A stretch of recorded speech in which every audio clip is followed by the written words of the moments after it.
রসুলের মুখ থেকে শোনা ঝরা বাণী, কাজ কর্ম তার হাদিস ও জানি। আসসালামু আলাইকুম ওয়া রাহমাতুল্লাহি তাআলা ওয়া বারাকাতুহু। সম্মানিত প্রিয় বন্ধুরা, আশা করছি সবাই ভালো আছেন, সুস্থ আছেন। আমিও আলহামদুলিল্লাহ ভালো আছি, সুস্থ আছি, শুকরিয়া আদায় করছি আলহামদুলিল্লাহ। প্রতিনিয়ত প্রতিদিনের মতো আপনারা দেখছেন আপনাদের প্রিয় একটি চ্যানেল, এবং যারা আমার এই ভিডিওটি আমার ফেসবুক পেজ থেকে দেখছেন সবাইকে আমার আন্তরিক মোবারকবাদ। প্রিয় বন্ধুরা, গত কালকে ভিডিও দেই নেই, এই জন্য অনেকেই অনেক ধরনের প্রশ্ন কোশ্চেন এক একভাবে করছেন। তো গতকালকে আসলে একটি মাত্র ভিডিও আপলোড করেছিলাম ব্যস্ততার কারণে। তো ভিডিও না দেওয়ার আরো একটি কারণ রয়েছে। সেই কারণ হচ্ছে আপনাদেরকে আমি প্রায় সময় বলি যে ব্যস্ততা এতটা বেশি যে এক এক সময় এক এক জায়গায় চলে যেতে হয়, যার কারণে ভিডিও করার মতো যে সময়টা পর্যাপ্ত পরিমাণে দরকার সেই সময়টা হয়তো বা পাই না। এই কারণে তো হয়তো ভিডিওটা আপলোড দিতে পারিনি। তো ইনশাআল্লাহ কন্টিনিউ ভিডিও পাবেন ইনশাআল্লাহ এখন থেকে আবার। তো আজকে আমরা কথা বলবো, থাম্বনেলে দেখে বুঝে ফেলছেন, 41টা গোলমরিচ দিয়ে 41টা গোলমরিচ দিয়ে কিভাবে আপনি আপোষ বশীকরণের কাজ করবেন। বেশি কিছু লাগবে না, ছোট্ট একটি মন্ত্রের প্রয়োজন হবে।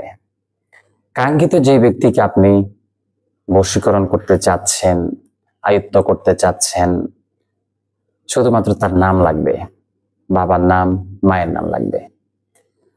এরপরে আপনাকে যেটি করতে হবে, তার পাসপোর্ট সাইজের এক কপি ছবি আপনার সামনে রাখবেন। সামনে রাখার পরে স্ক্রিনে দেওয়া মন্ত্রটি দেখুন। স্ক্রিনে দেওয়া যে মন্ত্রটি দেখছেন, এই মন্ত্রটিকে 21 বার করে পাঠ করতে হবে 7 দিন।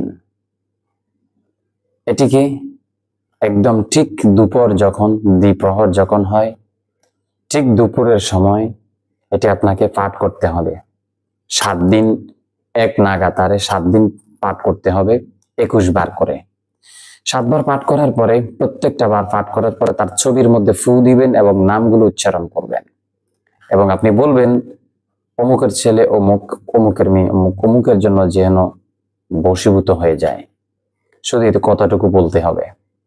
ইনশাআল্লাহ আপনি যেই স্ক্রিনের মধ্যে মন্ত্রটি দেখেছেন, এটির উপরে যদি আপনি 7 দিন এইভাবে যদি আপনি আমলটা করেন, এটি সম্পূর্ণ একটি মুসলমানি হালাল মন্ত্র। তো এটি যদি আপনি ব্যবহার করেন, ইনশাআল্লাহ অ্যাপ্লাই করেন, আমি সর্বোচ্চ 7 দিন সময় দিয়েছি আপনাদেরকে। অনেকেই বলে থাকেন যে হুজুর আপনি যে নকশাগুলো দেন এগুলো আমরা ভিন্ন কাজে দেখেছিলাম। হ্যাঁ, এক একটি নকশা বিভিন্ন কাজে ব্যবহৃত হয়।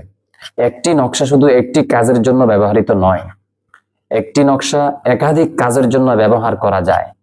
এটি শুধুমাত্র একজন আমেল ব্যক্তি বুঝে। একজন ভাই আমাকে প্রশ্ন করেছিল, হুজুর আপনি যে নকশাটি দিয়েছিলেন এটি সম্ভবত অন্য কাজের জন্য আপনি ভুলে দিয়েছিলেন। না, আমি যে নকশাগুলো দিয়ে থাকি এটি এক একটা নকশা আছে একাধিক কাজের জন্য ব্যবহৃত হয়, শুধু এটির ব্যবহার বিধিটা ভিন্ন। একটা নকশা কয়েকটা জায়গায় কয়েকটা প্রক্রিয়াধীন ভাবে ব্যবহার করা যায়, শুধু এটার জায়গাগুলো ভিন্ন।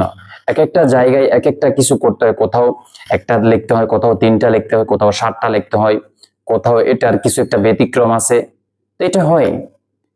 তো আশা করছি যারা আমার কথাগুলো বুঝতে পেরেছেন সবাইকে আমার আন্তরিক মোবারকবাদ জানাচ্ছি, এবং ভিডিওটি যদি ভালো লেগে থাকে অবশ্যই শেয়ার করবেন। ইনশাআল্লাহ ভালো থাকবেন, সুস্থ থাকবেন, দোয়া করবেন আমার জন্য। দেখা হচ্ছে আগামী একটি ভিডিওতে। আসসালামু আলাইকুম ওয়া রাহমাতুল্লাহ।